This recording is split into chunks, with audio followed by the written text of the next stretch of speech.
Different setup for this video. I have some time to kill in the car while I wait for an appointment, and I will have everything linked down below if you are interested. Only buy things if you need them. I want to put that out there. And also, this is not sponsored. I purchased everything that I'm about to mention with my own money. I absolutely love this little thing because, well, it's not that little, it's kind of like medium size. You can buy like the pack of them, but I just prefer to have one. You can have like different sizes, but I just prefer to have this medium size. What I do with this is I make fresh juice with them. You can do a lot of things with this, and you can make your own nut milks, your own gravies. If you love to cook, or if you like to find little hacks with cooking, this mesh strainer is so freaking helpful, especially if you don't have a decent blender. This will help you out. I don't have the best blender. This little mesh strainer has made my blender seem better, because when I blend my vegetables and fruits to make a veggie fruit juice, all I really have to do is just pour it into the little mesh strainer.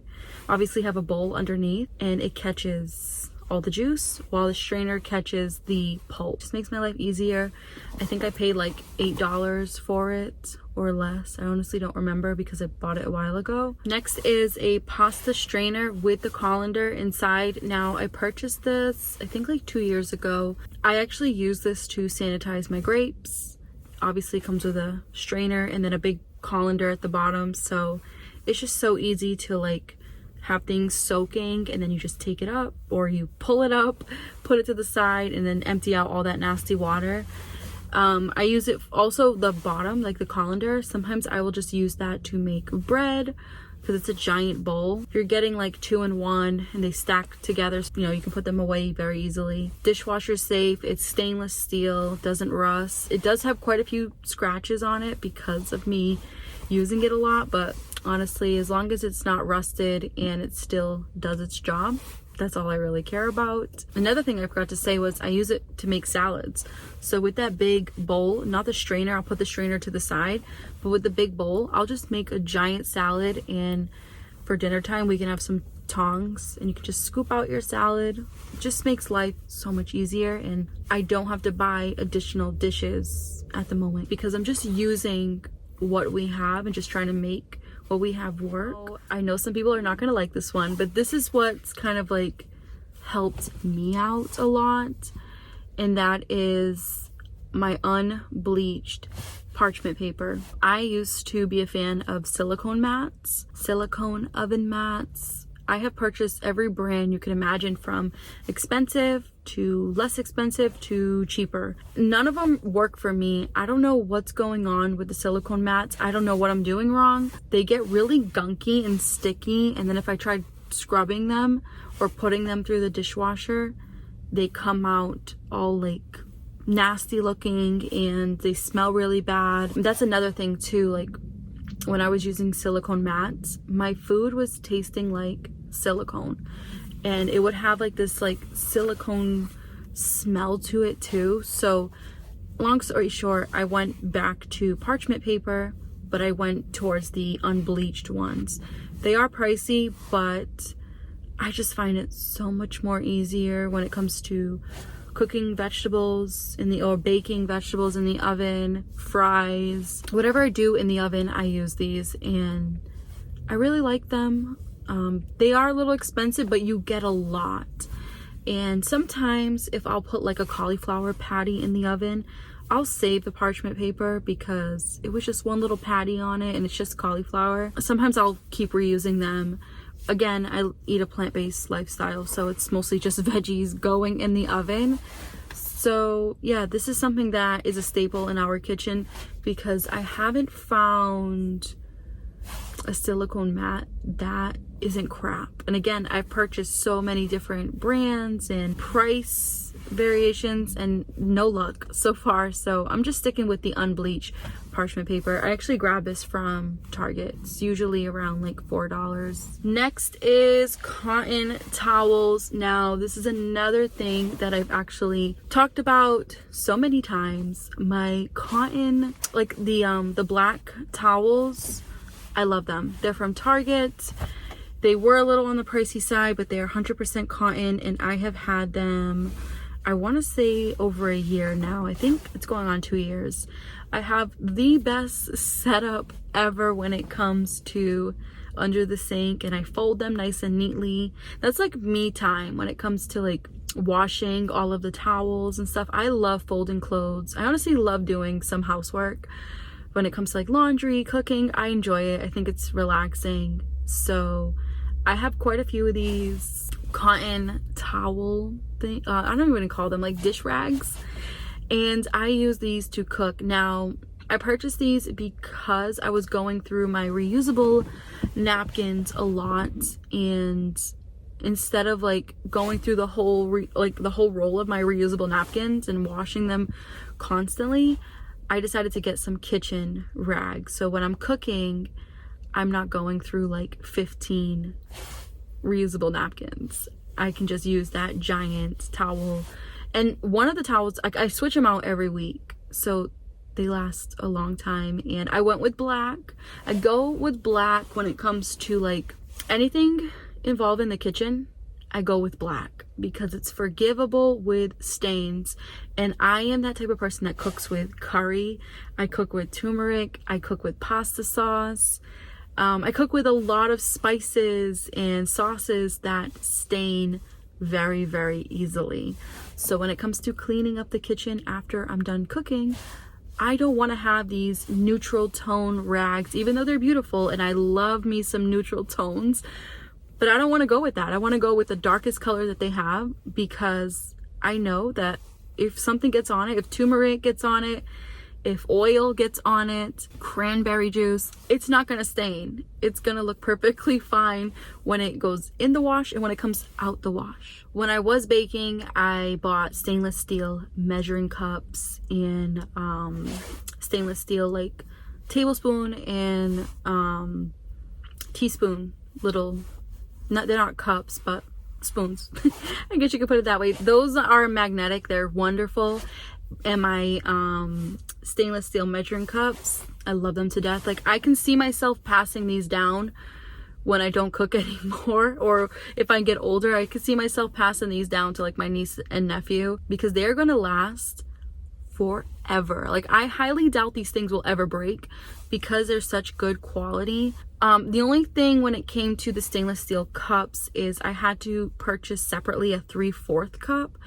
Unfortunately, when it comes to buying a set, I don't know, in the US it's so weird.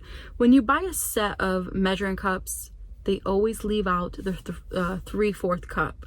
So I had to purchase that separately because a lot of recipes that I was using or trying out called for a 3/4 cup. And I wasn't about to do all this math and try using a 1/2 cup, and no. I bought the 3/4 cup separately, but I made sure that it was stainless steel. But they're all dishwasher safe. Mainly what I use these for these days is fresh banana bread, fresh pumpkin bread. I also make flatbread, so I do a lot of different breads. In the future, I do want to learn how to make sourdough. I'm kind of a little bit scared to do it. I heard like it's challenging in the beginning, but I have the measuring cups to figure it all out. And again, I'm never going to get rid of these. Like, these are my pride and joy. Even though they're not the most aesthetically pleasing, they work phenomenal. They don't rust. Yeah, we use them for a lot of things. Even when it comes to measuring out, like if we want to measure out calories or just do like the serving size, I'll use that as well. If I'm having cereal, which is once in a blue moon, I will measure out the serving size with one of the cups. This one I feel like everyone has nowadays, and that's glass containers. I'm not going to go too in depth with this because my glass containers are a mix of reusing my tomato jars, just washing them up, and I have tall mason jars that I purchased. It was like a 6-pack. I recently purchased, let's say a couple months ago, covers for it. So the covers that come with the mason jars suck. I don't care how airtight they are, they just rust so easily.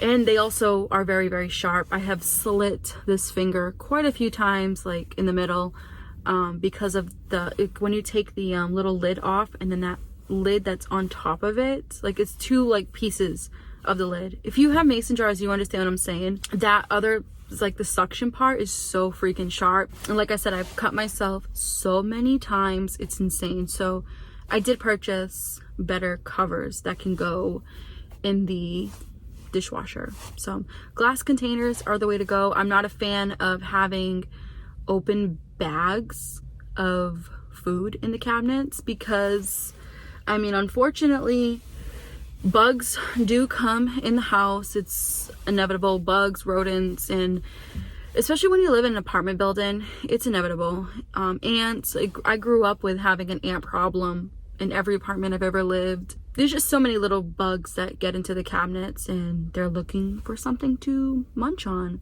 So I'm a fan of glass containers. It protects your food, it keeps it fresher, and it keeps the bugs away because they can't get into the glass container.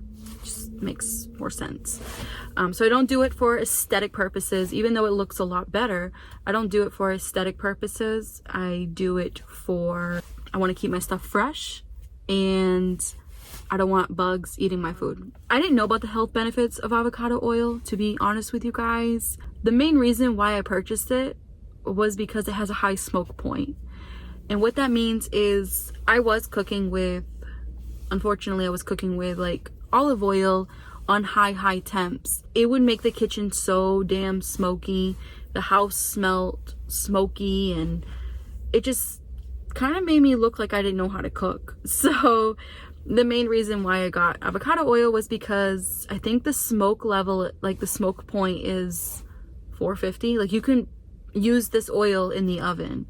So I coat my vegetables with it. If I'm doing like I don't know, baked broccoli, I'll do a little bit of avocado oil, toss it around, some salt, some garlic powder, paprika, maybe a little bit of ginger powder, toss it around, put it in the oven, and it comes out great. There's no smokiness, nothing like that. And it wasn't until like later on I realized that my skin wasn't breaking out as much, and I didn't have any like stomach issues, because I used to use canola oil and vegetable oil and all that stuff, and I was breaking out a lot. I do cook with oil quite often. I do want to say that I have noticed a difference with cooking with avocado oil, the health benefits of it.